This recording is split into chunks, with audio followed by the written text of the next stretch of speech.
Hey everybody, welcome to the Dreamer's Edge podcast. I am sitting with... Eric, I'm a teacher, sometimes writer. And Chris, sometimes writer and full-time editor. Hi, I'm Francois. I'm a librarian. I read books, I watch movies, and for some reason I keep getting invited to these things. Because we like you! I like you too! Alright, and I am Dimitri, and I respond when people fish for compliments. And today we are talking about globalization. Okay, let me just throw it out there. Does Hollywood need America anymore? Spielberg is coming back to direct, and he's doing Tintin. But it's not getting released into the States. It's actually going to go overseas first. We're not going to get it in the domestic market until mid-December? Mid-December, that's right. It's our Christmas release. Which makes sense because it's a family movie. It's going to hit the four quadrants. You know, you're going to want to go with your grandparents, but it's still an interesting platform, and I just wanted to talk about it. Alright, before we get to all of that, we're going to do something we like to call show and tell, and that's when we recommend a little something. And since we're talking about globalization, we're going to talk about things from the international market, some cool imports that you might want to check out. What did you get us started, Frank? My choice is a French movie called Les Hussards sur les Toits. It stars Olivier Martinez and Juliette Binoche in one of her pre-Hollywood fame roles. Great love story, by all means. The only thing that's really annoying is that I'm afraid you're going to have to learn French if you don't already speak it, because the English cut, unfortunately, slices out about 40 minutes of the movie, completely gutting it. Oh my god. It's really unfortunate. The thing is that they've spliced it in a very interesting fashion. I own the French original copy, which is is a much longer movie, of course. I bought the English version on eBay, thinking I'll offer it to someone who doesn't necessarily speak French, and was shocked when those 40 minutes were cut out. We're talking about 40 continuous minutes here, not little cuts here and there. Anyways, it's a really interesting movie. It's based on a book that was a bestseller in France. It takes place during the mid-1800s, during a cholera epidemic in France, and it's about an Italian slash French gentleman fighting for Italian independence. At that point, that was a huge deal. So it has a very swashbuckling feel to it, but also a lot of romance. It's a great movie, absolutely. Highly recommend it. All right, for me, I don't know. I was thinking the easy recommendation would probably be in anticipation of the Daniel Craig Christmas release to actually watch the European versions of The Girl with the Dragon Tattoo. So if you haven't seen that, either read the book, watch the movie. I have to interrupt you right there. Like in the Daniel Craig release, there are two actual release. No. Releases? Sorry. The Daniel Craig release is the American version, but okay. there's the original Swedish version. Known generally speaking as Millennium. Yeah, it's the Millennium Trilogy. So there's 3 movies in it. So I'd say track that down if you want to watch it. But we're going to be talking about Tintin a little bit, which is part of the big bande dessinée tradition of Europe. So I'd say if you want to do something that is Europe's version of what they think an American action movie is, inspired by a European bande dessinée, so you get a little bit of meta here, watch Largo Winch. Oh yeah. Oh yeah. Nice. Yeah, that's a nice one. Absolutely. Nice. I thought you were going to go Dylan Dog. And... yeah, Dylan Dog, Dead of Night. Yeah. I figure everyone's already watched it. Why recommend it? My recommendation is just a little gem of a film that's called L'Homme sur le train, The Man on the Train. It's with Johnny Holiday, which is kind of like the French version of Elvis. I've heard him once described as the most famous rock star you've never heard of. Exactly. And actually, he's awesome in it. Just very low-key, and he kind of plays just somebody with a lot of swag. Anyway, just a beautiful film, like two people, like completely different in life. One is a French teacher, while the other one is just this guy that does heists. And they meet, and they kind of strike this weird friendship where both of them want to have each other's life. One wants more excitement, the other one wants just to be calm. And there's an odd friendship where both of them are kind of pushing each other, but there's really a kinship. And it's actually quite a What a great film. Yeah, it's a nice little movie. Like I think it was like 2003 or something. Yeah, like somewhere around there. But it's been a while. But it's a great movie. All right, my recommendation. Frank, it's really funny that you talk about a movie that in its American release got chopped up quite a bit because I'm going in the same direction. I'll be a little bit differently because I'm going to recommend Profondo Rosso, the Dario Argento movie that essentially started the slasher. A giallo. And what's interesting about it is that for the longest time, when Deep Red was released in the United States, even though it was beloved, it's about half the movie that Profondo Rosso actually was. And recently, they just released a DVD edition of it with the full movie, except that only half of it is translated. They didn't redo any of the dubbing, so if you watch the full version of it, you'll get half of it in Italian and half of it in English. Oh my God, what a weird. Yeah, it's really weird. But it is interesting if you're interested in cinema and also in cultural differences, because you'll get to see what the American distributors felt was not fit for an American audience just as you watch the movie, which is a fascinating experience if you're into that sort of thing. So, little film school recommendation for you guys. Yeah, it's a nice one. I like that. Yeah. All right, then, so let's get to the conversation proper. You mentioned that Tintin is getting released a full month and a half in the international market before it gets released here in America. North America. Yeah. North America. Yes, absolutely. All right, so we're recording out of Quebec. Let's just put that down there. The bastion of French within North America. So we've all grown up with Tintin as a character. Frank, can you give us a bit of a synopsis of the character for the people who might not know who he is? Hergé, who is the author of the BD, basically is Belgian. Tintin is a Belgian character. He's a reporter.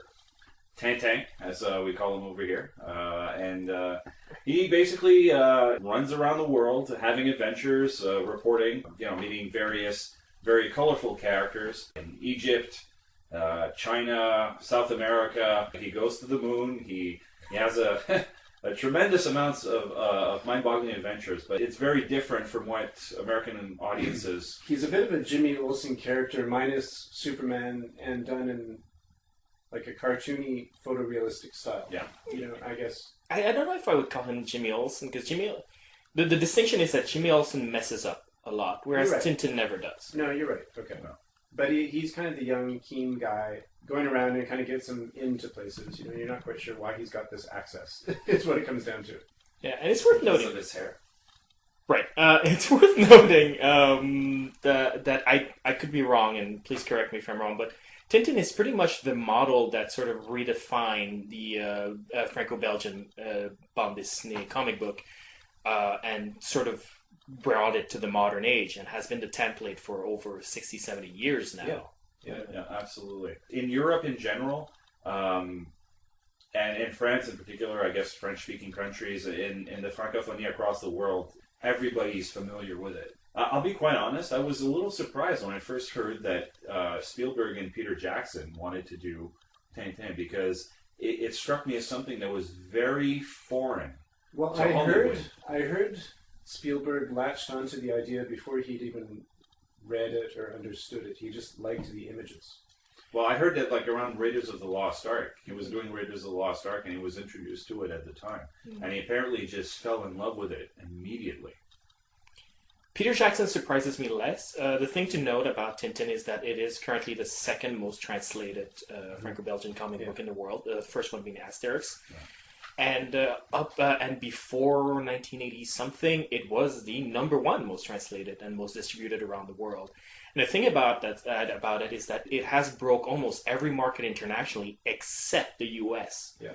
U.S. has been completely resistant to it. Now, Peter Jackson coming from New Zealand, I'm not surprised that he might have fallen in love with it when he was a kid. Yeah, exactly. It's almost got the same flair of, you mentioned Indiana Jones, so it's got that thrill of the serial. So it's right out of that kind of inspiration, probably for Peter Jackson. The same idea that the serial was for Spielberg. Back in the day, and so when I heard about this project together, I admit I was a little bit excited. Then I saw the trailers. Yeah. And I lost all interest, and then I don't know. Then now I wonder if this idea to release overseas first is really just a way to kind of delve into the market they know they've got to try and build up the interest that they might not have domestically. I think that's precisely it. Let's say it only makes 200 million domestically, because it's still going to make a killing compared to some movies. Will it be considered a failure? Oh, And yes. that's what I'm wondering, because it's going to make probably $1 billion, Well, you say the decision to release it internationally is almost, well, okay, we're doing this, but we're not sure it's going to succeed. Well, I don't domestically. know if that's the case, because if we also look at November, I think we've got Happy Feet 2, Puss in Boots, we've got a lot of kids' movies that are coming out in November.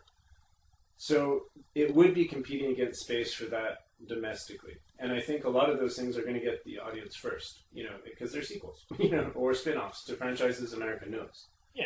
Tintin, we don't even know how to pronounce.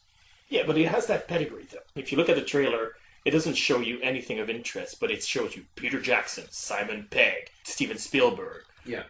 But I think, it's funny. I keep looking at Tintin as a vanity project almost for Spielberg and Jackson. But at the same time, they're aware, of course, that, obviously they're men of means, and they can certainly pump a lot of money into the project. Peter Jackson has raved about the technology that they're going to be using. They're developing it for this movie. It's going to be incredible and this and that.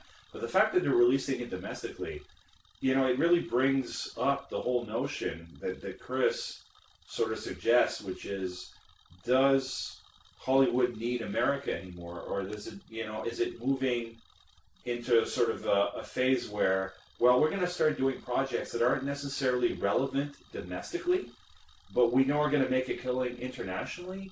And if so, is Hollywood really, representative? I mean, it's still very much representative of America, but now I think more and more they're becoming aware that there's another market out there. Well, Chronicles of Narnia. Disney desperately tried to revive the C.S. Lewis Lion, the Witch, and the Wardrobe franchise. Well, they didn't try and revive it. They wanted to see it through. Yeah, exactly. And this was going to be the big 3D, epic of the whole series. And it did do well overseas. Yes. It didn't do well domestically, and they're not going to do another one. So that's my question earlier about why. You know what I mean? Like, because the logic of Tintin seems to think that they're moving away from it, but the logic of this seems to think that, no, if it doesn't do well in the States, it's still a failure. Well, there's two things different here. The thing with Chronicles of Narnia to consider as well is that it wasn't the same studio. The first two Chronicles of Narnia were Disney, and then Warner Brothers bought it. Disney just gave up on it. It was even counting international money. It wasn't making the growth that they wanted out of it. And Warner Brothers just went like, all right, free money for us. We're just going to take it over. That. But smaller franchises, like if you think about Garfield, Garfield, A Tale of Two Kitties or something like that. Yeah, A Tale of Two Kitties was made entirely because the British audience loved Garfield, the first movie, whereas the American audience went like, bleh. I did not know that. But it's got Bill Murray. Yeah. And they did the sequel out of it, and they are working towards a third one. So, Really? I didn't know that. Okay. You touched up on a point, Yes. so you're saying that Narnia didn't do well internationally, or it did No, well it did. internationally? it did well It did. internationally. Because you see, like you bring up C.S. Lewis, and I'm thinking my understanding of the whole Chronicles of Narnia is that it has a fairly obvious religious message, which I would think would really work well in the States, as opposed to a place like Europe where they're a little bit more blasé about it, type of thing. But I guess it's the other way around. It didn't do well in the States, but it did well in internationally. The States, the American audience responds well to literal interpretations of religion. Chronicles of Narnia is a little bit too symbolic for them to really register. Okay. Because there's another sort of like religious theme, or I should say perhaps maybe atheist theme. In Garfield? No. What does Odie mean? The Golden Compass, has been basically, okay, they Axed. produced one. It's been axed, right? Yeah. They're not doing it. But there's How did another that one. one do internationally? It did quite well. Yeah, very well. Okay, so Yeah. we're actually, wow, okay. That's an interesting paradox. So have we turned the corner? I don't know. Like, the movie's not out yet. Yeah. But I'm wondering what they're gambling on. Well, the thing with Tintin, I think it's more a case of them looking at something like Taken. Now Taken is a production from the Luc Besson company, Eurocorp, that came out in Europe like a full year before it came out in the United States. So did The Debt. So did The Dead. But Let's stick to Taken. So did the Usual Suspect. I remember because I saw it in Paris before it was even here in North America. The fact that I know that Luc Besson's a little funny. He's able to like cross over the Atlantic and pretty much have his kind of his own way. The problem is that he gave up on Gaumont, which means that they own the rights to the professional, which they're really planning a sequel on. I read this recently. I'm so annoyed. Apparently, he wants to do one. Everybody who's involved wants to do a sequel. I would love to see Natalie Portman revisit that role, but the rights are held by this French movie company, and they're hell bent on denying Luc Besson any hope of making that sequel. I cry sometimes at night. Yeah, but that's because he took over their place as number one in all of Europe. Pretty much. It's an interesting point. Certainly. You were saying about Taken, though.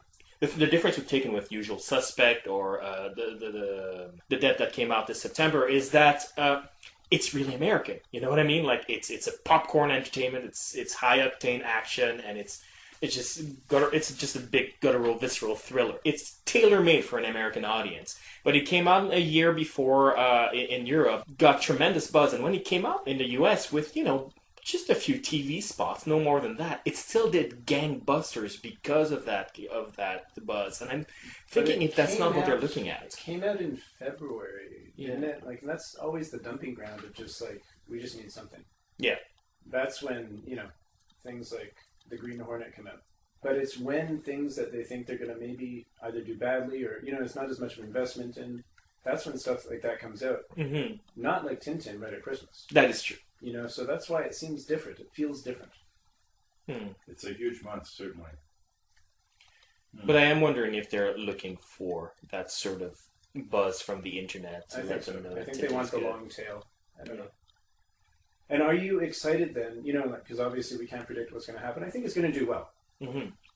I don't know if I like the look of it, like the whole stop motion, but I'm curious. Are you excited though about having Steven Spielberg back? On a personal level, I'm more invested in Tintin doing well just because I want to see the sequel that's going to be helmed by Guillermo del Toro. Mm-hmm. Now, a Tintin by Guillermo del Toro, that excites me a lot more than a Tintin by Steven Spielberg and Peter Jackson, to be honest. Yeah.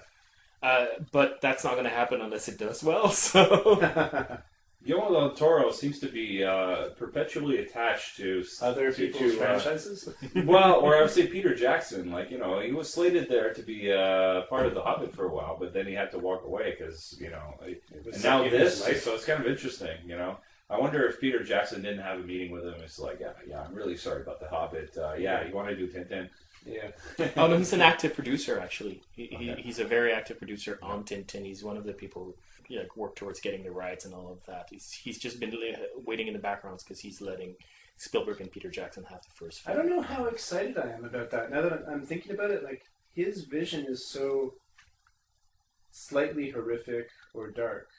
I can't see him doing the levity of something like Tintin well. And I think if they go that route where they try and leech the humor or the lightness, the children's orientation of this out of it and turn it into something that they're trying to really reach like dramatic heights, I think they've completely misread the source material. Well, I think you could pull off Temple of the Sun very well. A Flight 714 to Sydney would like, as a kid was one of the Tintin issues which really freaked me out. I would almost cast Fox Mulder, David Duchovny, just, like as a cameo for that one. Tintin's always been a little weird sometimes, but, you're right that, like, Del Toro's CV certainly implies, like, I like him as a director, but he has been quite consistent in his tone of what he's been doing. Very much is so, what I have to say. So. Yeah. Eric, are you going to like Tintin or not? I do like Tintin. You like it right now. Are you going to like it when you see the movie? No. You're not going to like it? I saw the preview and I was horrified. Why were you horrified? Because this is something that I grew up with. And, I watched Beowulf already. No, but it just looked tacky. It looked kind of cheap, and not that the live action movie. It was like Tintin Les Oranges Bleues was any better. It was horrible. It was such a horrible film. It's interesting because he has orange hair and he has a peculiar hairstyle, which all of you will be very familiar with very soon. Anyways, I'm looking forward to seeing how it translates into CGI. His haircut is going to be the new Justin Bieber haircut. Is Selena Gomez going to fake date it? It's possible. But overall, like, Tintin's one movie. I mean, is it a viable model for Hollywood to start looking beyond its borders? You know, we always look at the domestic market, but there's a whole lot of people outside the United States. But what's changed? There's always been a lot of people, but there haven't always been a lot of movie theaters, is what it comes down to. Really? Okay. You know, well, come on. You know what I mean? Like, how many movie theaters were in Russia, like, 20 years ago? Okay. You know? But Japan, though, is like, you know, they've got the But high-tech that's all stuff, changing. right? You know what I mean? So now there's just as many theaters in these territories. So yeah, you can start making the money. But then you've got to put in the extra expense of the translation or the localization of the advertisement, the dubbing or the localization, the translation of the material. You know, so You also have to consider that they're competing with different markets that are not here. They have Exactly. Bollywood to compete with, and they have the Hong Kong film market to compete with. The local market is always something you have to keep in mind. So, you know, we're talking about this as, you know, like, okay, do we need America? You know, what's the... Well, I does don't wanna- Hollywood need America? Does Hollywood need America? It's almost sounding like we're xenophobic. The reason I'm bringing it up is, are we going to be able to get better stories by going overseas? Because what have we had this year where it's just reboots, sequels, you know, everything? You know, like, are we going to be able to tap into a different story set by going overseas and going to a different audience who doesn't want to watch Dukes of Hazzard 3? And my answer is probably not. I mean, like, Yeah. if you look at Hong Kong movies, for anyone who's, like, really into it, they're all the freaking same after a while. You know, John Woo came to the scene in the 90s, and then every bloody movie looked like a John Woo movie, except, you know, bad. And it's sort of the same thing that happens in Hollywood, of course. So it's the same thing. What's going to happen is that for a while we'll be excited because we'll get things that won't feel cliche, but afterwards it'll be like they're just different cliches. Yeah. You know, that when The Ring You in 1999 came out, like, and then how many movies in the last decade have we seen with a thinny female ghoul with long hair, you know? I remember that when the Femme Nikita came out, there was actually a race in the Hong Kong filmmaking industry to make the first quote unquote Femme Nikita clone, and you know that became like sort of a really intense thing for a while. But I guess it's you know, if we buy into the whole metaphor of the Americans being sort of the modern day Romans, right? The Romans exported their culture, and they were very crass, and they were very sort of like materialistic, and they were all about, you know, like the bread and circuses. You've got that sort of feel, like that sort of snobby attitude towards Hollywood in the modern day age, right? You know, the Americans have sort of established themselves as a superpower, and they've exported their culture, and it's a really big product. In order for Hollywood to go overseas and do well, they're going to start to have to, I guess, you know, modify The way their they product, tell stories. the way they There's tell going to stories. be some different story beats, and that will become interesting. Like maybe slower, like longer pauses, whatever. I don't know. Like just we get used to certain styles. I like the analogy with Rome, but specifically because what Rome also did is that it adopted a lot of the cultures they dominated. And Hollywood does specifically that. And that's one thing that no other market really does. Because Hollywood, what they do is when they find somebody they like internationally, first they start by remaking his movies. Then they import them. And then they bring the guy over to make movies for them. Yeah. We already have John Woo being a access. perfect example. Yes. Absolutely. Hollywood already gives us access to these different beats by bringing these people over. Now, not entirely because the producers sort of impose their things on it, but it's not entirely true that all Hollywood does is export. They do modify and evolve, and that's, I think, why they've managed to stay on top for so long, you know? Fewer people are going to movies for a longer time, but you know you're making more money right away in the first weekend. Movies don't last as long in the theaters. They're costing more to make. They're putting out less movies. Television is in the golden age. We don't talk about movies as a golden age at all. Domestically, we don't talk about movies. We talk about Mad Men. We talk about, you know, Game of Thrones. We talk about HBO. We talk about, you know, Walking Dead. It's not movies anymore. That's, you know, part of the cultural conversation, I find. Is it? I mean, like, it's at the same time when the Avengers trailer came out, the internet was abuzz, and so were we about it, you know? Yes. Yeah, but that's only because that's a crafted launch that they've been doing for a couple of years. So I do think that's quite unique. Okay. And I don't know how many times we're going to see that type of investment where it's just like, how many movies is it going to be by the time the Avengers comes out? Like maybe like 5 movies? Technically, like Iron Man 1, Iron Man 2, Hulk, Captain America, Thor. So 5-movie build-up for this one movie. You know, I don't... Okay, well, let's take one with fewer movies to build up, but still a few. I mean, every time, you know, Christopher Nolan so much as farts that Right. everybody is abuzz about The Dark Knight Rises, you know? Is he British? Let's look at the argument from another end, because let's start like Jackie Chan, who of course has his hand on the international market. Jackie Chan movies are exported all across Asia and or Europe, but can't quite seem to pierce North America. And so every year he does 2 movies, one from his home market that he knows he's going to make tons of money with and get lots of exposure with, and one in America just because he's trying to pierce that market that just won't budge. So, you know, they're having the same problem on the other end, you know? Yeah. Actually, speaking of Jackie Chan, and completely unrelated because he's not Japanese, but like, you know, you talk about these people like, oh, they're big in Japan, almost as like, you know, it's an insult. When is it going to be that you can be big in Japan and still be respected? Jackie Chan's like, you know, I mean, he's paid as high as any Hollywood star, as any major Hollywood star. Bollywood is doing like gangbusters right now. Like, I mean, you know, there are competing markets that are arising, and they haven't challenged Hollywood yet. You know, they're still fairly dismissed, but at the same time, I guess Hollywood is maybe noticing. Well, technically speaking, Bollywood makes more money than Hollywood. Bollywood, yeah, that's the thing, And right? they produce more movies. Yeah. It's Yeah, insane. but they've got the population for it too. Yeah, but they export them. It really is. Yeah. It goes all across Asia. Is the thing. Yeah.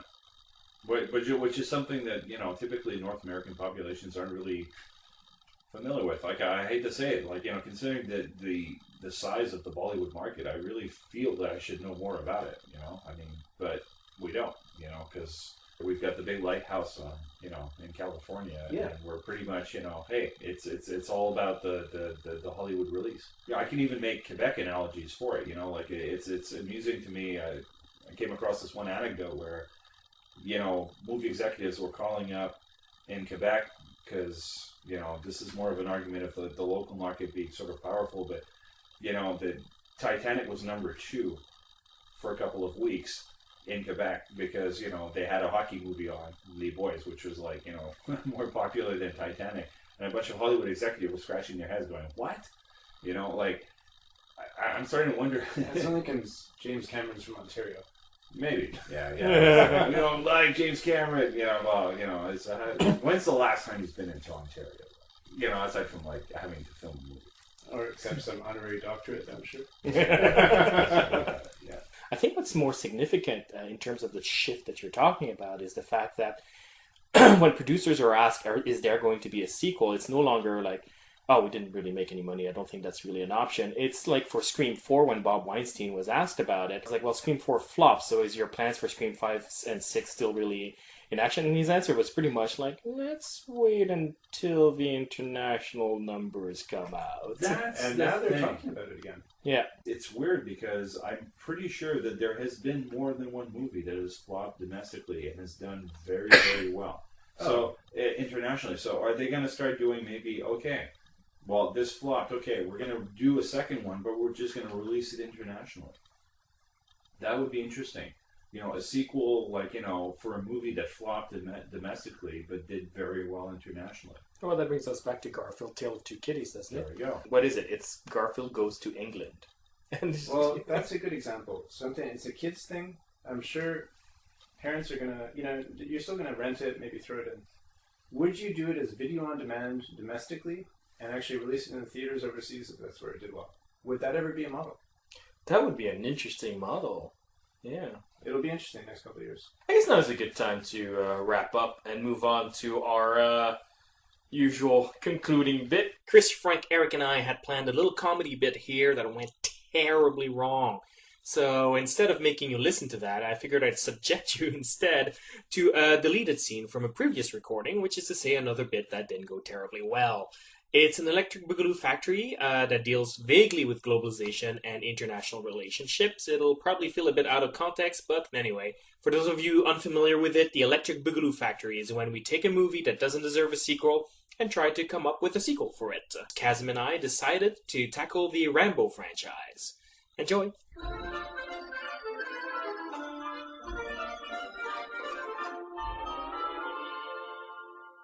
I view Rambo more as a series about international politics, so I was trying to find something international to do, I think. What's going on right now is mostly related to the Middle East, but Rambo 3 already did that. Mm-hmm. I would also pick up from Rambo Going Home. Mm-hmm. And then talking to his dad and everything, and his dad turns out to be like one of these ranting old men. You know? I like that. They're always fun. Yeah. And his old man tells him about the 2008 Chinese Olympics and rants about how the Chinese are going to take over the world because they made a cool opening show. Darn those acrobats. Yeah. That seems to be the American climate, isn't it? So Rambo goes to fix the problem, you know. He goes to China and he's like, you will not take over the USA with your great choreography and your colorful shows, you. And most Chinese people are like, dude, it's just a dance, what the hell? Does he take on the Olympic gymnastic team? Well, exactly. It was like, I must stop your invasion of the West heralded by, you know, your joyful Olympics and your overperforming gymnasts. And then at the end, after menacing them a couple of times, Rambo comes back to his senses and realizes that, it doesn't really make sense to call somebody a cheater by claiming that their gymnasts are younger and therefore lesser trained. And it might be more reflective of a slightly racist culture. Take that, USA as a whole. Man, do they ever whine. Sorry, I do have a family in the States, but sometimes, especially when it comes to sports. Yeah, I was actually chatting with somebody during the Olympics. They were from the US. Nice enough people, but yeah. they were ranting about how Chinese are all cheaters because their gymnasts are clearly 11 years old instead of 16. And it was kind of like, that doesn't really make sense because she's less trained, you know? Exactly. It just shows that they train incredibly hard to be at the level that they are at the age of 11. Like if they were 11, which it turns out they weren't. But yeah, exactly. They were exactly the age they should have been. But it also says, like, well, what did you expect them to look like? It's more than just the very concept of it that I find disturbing. It's kind of like they're cheating because clearly they're more talented than our 16-year-old at 11. It's like, you know, you're not doing your athletes a service by claiming that. Well, that's exactly it. And he went like, no, all Chinese are cheaters, and I hope that 11-year-old girl does a face plant and breaks her neck. And I was kind of that is the most awful thing. I know, and I was kind of like, okay, first you claim that she's 11 instead of 16, and then you hope she breaks her neck. Did I get that clear? You're hoping a young girl breaks her neck at the Olympics. Especially since that might be someone's only child. In China, yeah. Exactly. I'm like, exactly. Their family has probably sacrificed everything, and they really do. When it comes to Chinese athletes, I don't think Americans always appreciate how much they have to sacrifice in order to pursue that path. In fact, there might be a case to be made that their government asks them to sacrifice too much. That's true. I do find it a little upsetting, the idea that some of these young people may only get to see their family once a year, if even that. Yeah. Boy, did we get sidetracked. Yeah, we totally did. How did this connect to Rambo? That's Rambo in China, making a realization, because that's what Rambo does. Yeah. Good on him. Yeah. Pat him on the back. Awesome in it. Just very low-key, and he kind of plays just somebody with a lot of swag. And just a beautiful film, like two people, like completely different in life. One is a French teacher, while the other one is just this guy that does heists. And they meet, and they kind of strike this weird friendship where both of them want to have each other's life. One wants more excitement, the other one wants just to be calm. And there's an odd friendship where both of them are kind of pushing each other, but there's really a kinship, and it's actually quite a great film. Yeah, it's a nice little movie. Like I think it was like 2003 or something. Yeah, like somewhere around there. But it's been a while. But it's a great movie. All right, my recommendation. Frank, it's really funny that you talk about a movie that in its American release got chopped up quite a bit because I'm going in the same direction. I'll be a little bit differently because I'm going to recommend... It's still an interesting platform, and I just wanted to talk about it. All right, before we get to all of that, we're going to do something we like to call show and tell, and that's when we recommend a little something. And since we're talking about globalization, we're going to talk about things from the international market, some cool imports that you might want to check out. What did you get us started, Frank? My choice is a French movie called Les Hussards sur les Toits. It stars Olivier Martinez and Juliette Binoche in one of her pre-Hollywood fame roles. Great love story, by all means. The only thing that's really annoying is that I'm afraid you're going to have to learn French if you don't already speak it, because the English cut, unfortunately, slices out about 40 minutes of the movie, completely gutting it. Oh my god. It's really unfortunate. The thing is that they've spliced it in a very interesting fashion. I own the French original copy, which is is a much longer movie, of course. I bought the English version on eBay, thinking I'll offer it to someone who known generally speaking as Millennium. Yeah, it's the Millennium Trilogy. So there's 3 movies in it. So I'd say track that down if you want to watch it. But we're going to be talking about Tintin a little bit, which is part of the big bande dessinée tradition of Europe. So I'd say if you want to do something that is Europe's version of what they think an American action movie is, inspired by a European bande dessinée, so you get a little bit of meta here, watch Largo Winch. Oh yeah. Oh yeah. Nice. Yeah, that's a nice one. Absolutely. Nice. I thought you were going to go Dylan Dog. And... yeah, Dylan Dog, Dead of Night. Yeah. I figure everyone's already watched it. Why recommend it? My recommendation is just a little gem of a film that's called L'Homme sur le train, The Man on the Train. It's with Johnny Holiday, which is kind of like the French version of Elvis. I've heard him once described as the most famous rock star you've never heard of. Exactly. And actually, he's...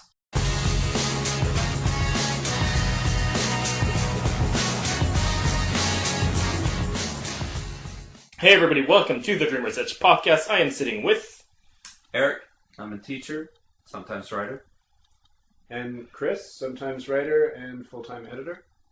Hi, I'm Francois. I'm a librarian. I read books, I watch movies, and for some reason I keep getting invited to these things. Because we like you. I like you too. Alright, and I am Dimitri, and I respond when people fish for compliments. And today we are talking about globalization. Okay, let me just start out there. Does Hollywood need America anymore? Spielberg is coming back to direct, and he's doing Tintin. But it's not getting released into the States. It's actually going to go overseas first.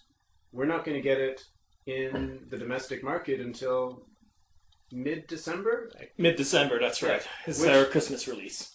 Which makes sense because it's a family movie. It's going to hit the 4 quadrants. You know, you're going to want to go with your grandparents, but... Doesn't necessarily speak French, and was shocked when those 40 minutes were cut out.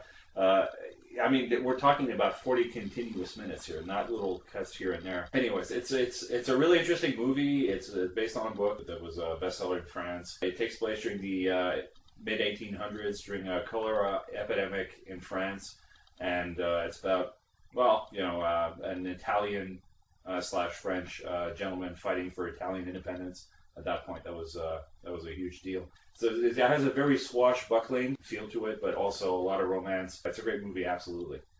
Highly recommend it. All right, for me, I don't know. I was thinking the easy recommendation would probably be in anticipation of the Daniel Craig Christmas release to actually watch the European versions of The Girl with the Dragon Tattoo. So if you haven't seen that, either read the book, watch the movie. I have to interrupt you right there. Like in the Daniel Craig release, there are 2 actual release. No. Sorry. The Daniel Craig release is the American version, Okay. but there's the original Swedish version.